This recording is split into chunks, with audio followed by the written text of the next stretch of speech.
कई बार जब आप मेहनत करना शुरू करते हैं और बार बार फेल होते रहते हैं तो आपके मन में एक प्रश्न आता है। यह प्रश्न आता है कि गॉड आपके साथ है कि नहीं। आप खूब मेहनत करते हैं, अपनी सारी ताकत लगा देते हैं, आप अच्छे कर्म करते हैं और उसके बाद भी आपको फल नहीं मिल पाते हैं। कई बार तो ऐसा भी लगता है कि क्या ईश्वर सिर्फ अच्छे लोगों के साथ ही बुरा करता है, क्योंकि जितने भी अच्छे लोग होते हैं उनके साथ बहुत दुख आते हैं, बहुत तकलीफें आती है और उनको बहुत सारी चीजें झेलना पड़ता है। तो चलिए आज इसी बात को समझते हैं। एक बार एक लड़का जो कि आपकी ही तरह बहुत सपने देखता था, अपने जीवन में बहुत ही आगे बढ़ने के बारे में सोचता था। उसने बहुत मेहनत की, बहुत ही कम उम्र में उसने बहुत सारी चीजें हासिल कर ली और उसे लगता था कि गॉड हमेशा उसके साथ है। और यह पता कैसे करता था? हर रोज जब वह समुद्र के किनारे जाता था तो उसे लगता था कि ईश्वर उससे बातें कर रहे हैं, वो साइड में है और वो ईश्वर से बातें कर रहा है, क्योंकि जब वो चलता था तो रेत पर उसे दो पैर के निशान दिखाई देते थे, एक गॉड के और एक खुद के। वह लड़का बहुत ही ज्यादा खुश था। उसने अपने जिंदगी में वह सब कुछ पाया था जिसके आप सपने देखते हैं। लेकिन कहते हैं ना, यदि सूरज उगा है तो ढलेगा भी, यदि घड़ी में दोनों कांटे ऊपर है तो दोनों कांटे नीचे भी आएंगे। उस लड़के के साथ भी यही हुआ। धीरे धीरे उसकी कंपनी लॉस में जाने लगी। जहां करोड़ों की प्रॉफिट बना रही थी वहीं पर करोड़ों का नुकसान होने लगा। जो लोग उसका साथ देते थे वही लोग उसका साथ छोड़कर जाने लगे। उसे बहुत दुख हो रहा था और सबसे बड़ा दुख इस बात का हो रहा था कि जब वो समुद्र के किनारे घूमने जाता उसे वो पैरों के निशान नहीं दिखाई देते थे। इसका मतलब भगवान उसके साथ नहीं थे।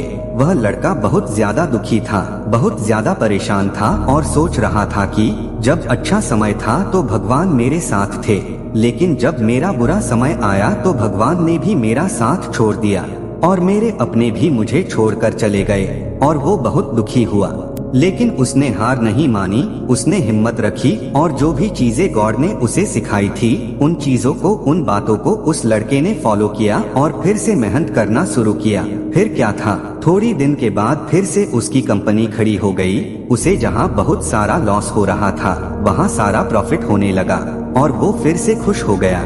लेकिन उसने एक चीज कभी नहीं छोड़ी थी, अपने ऊपर विश्वास और समुद्र के किनारे घूमना। जब वह थोड़ी दिन के बाद समुद्र के पास गया, सारी चीजें ठीक हो गई थी, उसकी कंपनी फिर से खड़ी हो गई थी। थोड़ी दिन के बाद उसने नोटिस किया कि जब वह समुद्र के किनारे घूमने जा रहा है तो एक और पैरों के निशान उसके साइड में बन रहे हैं। उस लड़के ने मुंह फेर लिया और आगे की ओर बढ़ गया। साइड से आवाज आई कि क्या हुआ, मुझसे बातें नहीं करोगे? उस लड़के ने चिल्लाते हुए जवाब दिया कि जब मेरा बुरा वक्त चल रहा था तो आप मेरे साथ नहीं थे, आपने मेरा साथ छोड़ दिया और ये पूरी दुनिया ने भी मेरा साथ छोड़ दिया।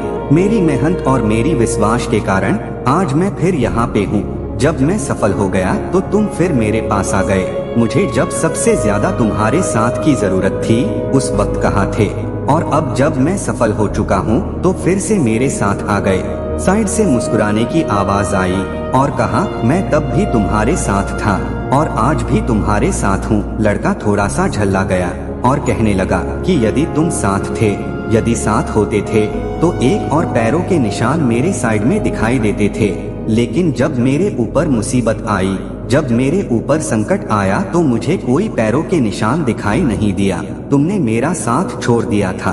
बाजू से फिर मुस्कुराने की आवाज आई और कहा कि मैं तुम्हारे मुसीबत के समय भी तुम्हारे साथ ही था। जब तुम सफल थे तब तुम्हें दो पैरों के निशान दिखाई देते थे, क्योंकि मैं तुम्हारे बाजू में चलता था। लेकिन जैसे ही तुम्हारे ऊपर मुसीबत आई तुम्हें एक पैरों के निशान दिखने लगे, क्योंकि तुम्हें अपने गोदी में उठा लिया था और इसीलिए तुम्हें जो पैरों के निशान दिख रहे थे वो तुम्हारे नहीं, वो मेरे थे। इसलिए हमें हमेशा याद रखना चाहिए कि किसी भी परिस्थिति में वो ईश्वर, वो मालिक हमारा कभी साथ नहीं छोड़ते। हम उन पर विश्वास करें या ना करें, हम उनकी भक्ति करें या ना करें, वो हमेशा हमारे साथ है। इसलिए इस बात को हमेशा याद रखना। हाथों के लकीरों से पहले उंगलियां होती है, जो हमें यही सिखाती है कि हमें अपने किस्मत से पहले अपने कर्मों पर भरोसा रखना चाहिए। आशा करता हूँ कि मेरी बातें आपको समझ में आई होंगी और इसे अपने दोस्तों के साथ शेयर जरूर करना, ताकि उन्हें भी ये बात पता चले और वो अपने जीवन में आगे बढ़ सके।